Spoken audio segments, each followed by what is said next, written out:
Who is Randy? Don't bring anyone mother into this. Your mom in the fucking stand! So what happened? Okay, when you're watching the show, you're like, all right, this guy came in, he did the pitch. These are my shirts, and it's been going better. You are like, I want my, here's 250,000, 10% of the company or whatever. Okay, cool. You guys got to do. You shake hands, and then they're like, all right, cool. What happens? Like, it wraps, shows up. So what goes on next? I go, all right, I want to do the deal. Okay, $250,000 for whatever percent, right? We go, and then my staff will call them, and they'll send them over a sheet or software or whatever the case is, and say, fill all this out. What is your trademark registration? Who owns this? And everything. First of all, you got to go through all that vetting process, send your bank records, all this stuff. And you said that you did X amount of sales. Let's see all that. You have to show it. And then we go, okay, so now you want the $250,000. What are the use of proceeds? Well, I want to buy a $250,000 website. No, we're not going to give you the money for that. Yeah. So you're going to hit these markers. You said next year you'll do $2 million. The next year you'll do $4 million. Okay, so we'll activate that. If you're going to spend this $250,000, we'll give you $50,000 when you hit this mark. $100,000 you hit this mark. $200,000. But what if you don't hit that mark? Right. That's how we operate in my company. And we'll take an option to go into the deal or whatever, but we'll give you the money. Right. So are we giving it to you like Kevin O'Leary basically is it a loan? Is it what's the structure of the deal after that? Interesting. And we try to work it out. But some people think about it. You're standing in front of 5 pretty educated business people. We're shooting a million questions at you. Yeah. It's only an hour long. Some of the things they may say may not be as accurate, or they may not have had the information at the time, and we just have to go through it after that. So you ever have the thing, you must have had it where they say something, you want to do the deal, and then when you're like, cool, show us what you said, and the numbers are all wrong. Absolutely. Yeah. They just lie for the They lied, or they just didn't know any better, right? So somebody says, right. well, I said you own the trademark, and then they send over a piece of paper and they own the URL, but to a website, but they didn't own the trademark of the company. We go, well, how am I going to, now you have to change the whole company name. You can't, that's not your trademark. Right. But they thought URL was trademark. Was a trademark. So a lot of this misunderstanding. is just being naive to it, basically. Right. Yeah. Wow. Now, here's what I think I've learned watching Shark Tank. I'd love for you to elaborate on my thoughts here. Sure. Because I really do. I feel like I learned from Shark Tank how to run a successful business. Yeah. Number one, don't expand unnecessarily. For instance, I remember one time there was a company that every Christmas, I think this woman would send out like a personalized letter from Santa or some shit like that. Like it's a seasonal item. Mm-hmm. She goes, and I want to expand. I want to do birthdays. I want to do Easter with the Easter Bunny. And you guys, at least from what I glean, the idea being do just one thing and do it really well. And fuck the expansion. Go narrow and deep. How do you expand within your territory? So just like when you brought up Under Armour didn't try to do everything. For 10 years, they had that one, whatever you call it, wick-free. Like compression shirt. That shirt for 10 years. The same. Be known for what you do the best. That's why you'll start to see these things like Shake Shacks and In-N-Out. They do a very small menu. Yep. They're not trying to go as narrow and deep as you can for that consumer. I think, by the way, just a side note, an elaborate menu always makes me like questionable. You go to the restaurant and they have like an Italian section. It's too much and shit. a Mexican section. And you normally like, go right back to your normal go-to. Give me the fried shrimp. You're just like, I don't want to try anything else. Yeah. So when should you expand then? When the consumer has gotten not tired, and all depends on your product, right? When the consumer wants more from you, and then you're creating another competitor for yourself because you're not expanding. You're creating, someone else. That's money that somebody else can scoop up, essentially. Right. But you really need to be able to touch on that other demand, but really just try to do the best you can for this category. Interesting. And also, it seems too, the key to success is creating something truly proprietary. What you're saying, if somebody else can go and make that same fucking thing, we see you guys say that all the time. To yeah. people, Why right? am I going to buy this one? It's called a Me Too company. Yeah. Me too. I can do it. Me too.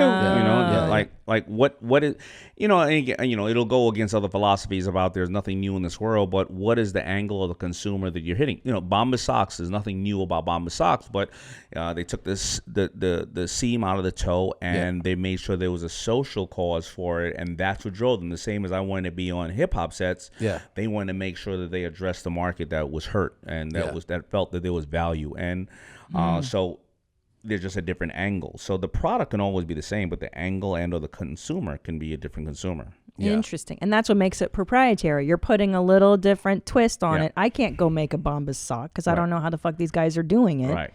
And then also, you guys always point this out when somebody's selling really well online and then they come to you guys and they go, but we want to be in the retail world. And you guys always discourage, not always, but often go, well, why? If you're doing great on the online, why? So why is that logic? Why? Well, because retail is dying, and also when you are in retail, you're I say it, you can be anywhere from 5 to 6 to 7 steps away from the money. You got to make it. Somebody, a buyer of the retailer has to buy it. Then the kid has to put it on the shelf. Then the consumer has to go to the register, and then they have to come back for it. You don't know who that consumer is, why they bought it, why they didn't buy it. But when you're selling direct to a customer, you can say, how did you buy it? Why did you buy it? You can talk to them. You get the information. So there's only 3 ways to deal with any kind of customer in the world: acquire a new one, upsell a current one, or make one buy more frequently. Right? So if you can sell directly to them, you can either acquire new ones and know why they're purchasing the product or not, or upsell them. You bought a pair of Bombas socks? All right, so buy the Bombas kid socks with a package.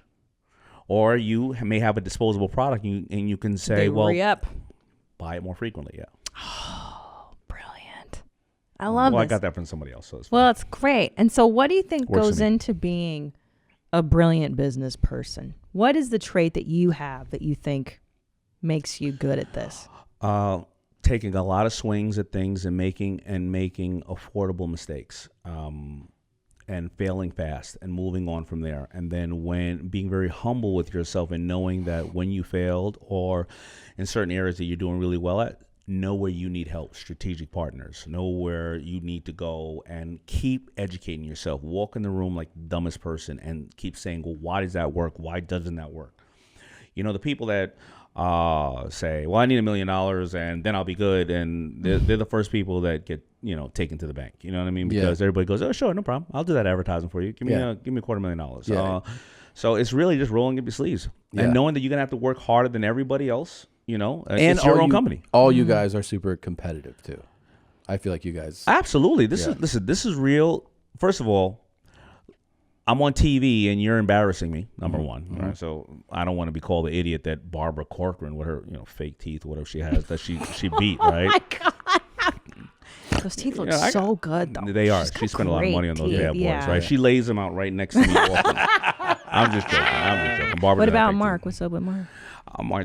Mark just has a big head, but he's got a big head. But yeah, so they're embarrassing me on TV, but also I like the deal. Yeah. And as a person who has somewhat level of success, I can do that deal. Right. Why them? Why am I not good enough to do that deal with you? But see, that's competitive, man. That's right. So, whatever it is. So I love that aspect. That's why we became entrepreneurs, to be able to, create our own destiny, and we know what we're good at. Before we get to the book, can I ask you, I want to go back to some FUBU stuff. Yeah. So you're making this stuff, then you're on sets, you're giving it to hip hop artists, they're wearing it at the stage where it's still it's something you're doing out of your house. Yeah. When it turns the corner, when you see it, does it feel almost like this got way bigger than I expected? Scary. It's overwhelming. It's like, what did I do now? I'm so deep into it that I have 8 years into this thing. I mortgaged a house. I'm sleeping in sleeping bags next to sewing machines. I'm almost out of all my money. It was cool at first, with a couple of people wearing it, but now I have a couple of employees, and how am I going to do this? What am I going to do? Who's going to save me? I'd rather just get a regular job that I don't have to. Really? It's scary. That's really scary. And then you had to. Did you meet your own shark to before my mother took out an ad. She said, "You're in trouble.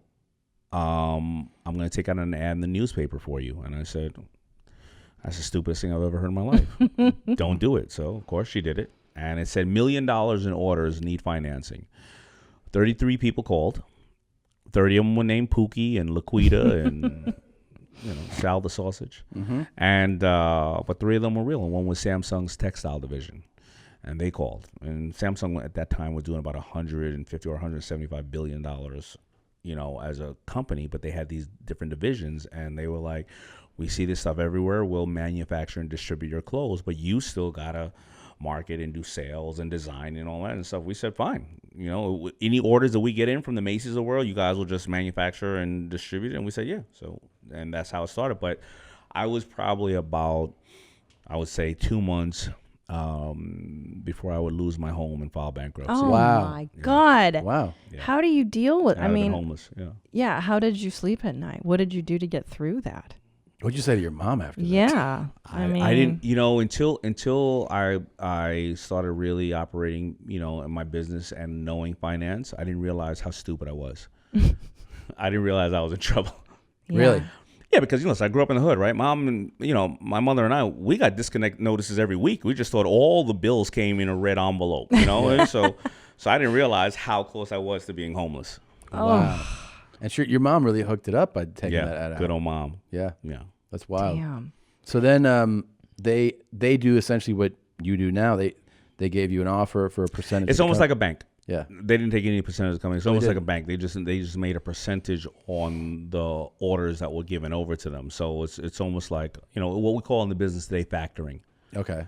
Yeah. But you did end up selling, right? No. Not at all? No. We still own FUBU. Oh, it's still on Still own FUBU. Okay. And we're pretty big in Malaysia and Korea, Hey.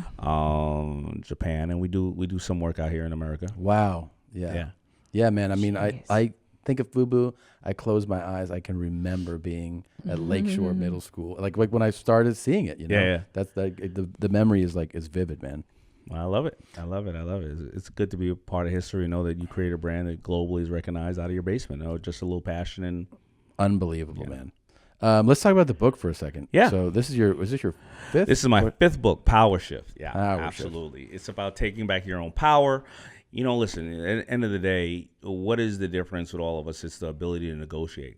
Yeah. Whether it's, you know, taking the remote control back from getting the remote control from your significant other, or negotiating in front of all the sharks, or negotiating at your office or at the church.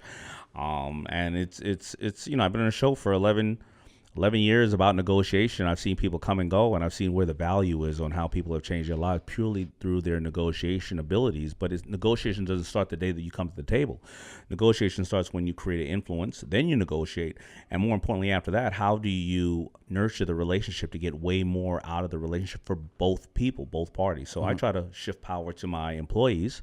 They shift power to me, you know, and that's really what the book is about. It's about maximizing that. And anybody that I think picks up this book, and I have some really great, powerful people in the book, as well as my experience, but I have, you know, the Kris Jenners of the world in the book, the Pit Bulls of the world, the people that you may not know that have negotiated extraordinary circumstances in their life. Because you're negotiating every minute of the day. Right, not just in business. You're always negotiating when you're trying to get into the bathroom before your husband or wife, or when you're trying to tell your son, get the hell on the school, so I'll take you to Chuck E. Cheese on the weekend. You know what I mean? So, yeah, you're negotiating every day.